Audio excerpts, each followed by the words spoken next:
యామిమాం పుష్పితాం వాచం ప్రవదంత్య విపశ్చితః వేదవాదరతాః పార్థ నాన్యదస్తితి వాదినః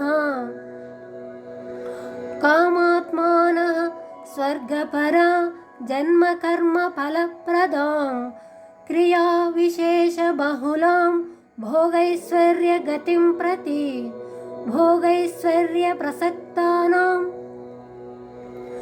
తయాపహృత చేతసాం వ్యవసాయాత్మిక బుద్ధి సమాధౌ న విధీయతే. అర్థము: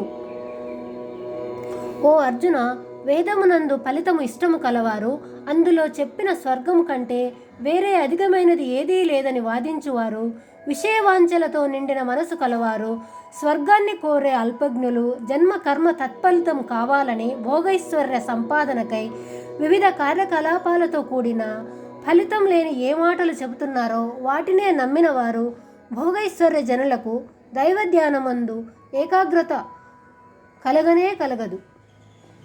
అవిపచ్చిత అంటే అవివేకులు, అల్పజ్ఞులు, కామ్యకర్మలు చేయువారు, స్వర్గభోగాలను కోరేవారని ఇక్కడ చెప్పడం జరిగింది. వేదవాదరత అంటే వేదములలో ఫలితాలు తెలిపే అర్థములు. వేద ఫలితములు 3 రకములు: 1 కర్మకాండ, 2 ఉపాసనాకాండ, 3 జ్ఞానకాండ. మొదటి కర్మకాండనే పట్టుకొని దాని ద్వారా వచ్చే స్వర్గ ఫలితములు మాత్రమే వచ్చే భాగమునే పాటిస్తూ మిగిలిన 2 భాగములను విడిచిపెట్టినారు. ఈ పద్ధతి సరైనది కాదని భగవానుడు చెప్పెను.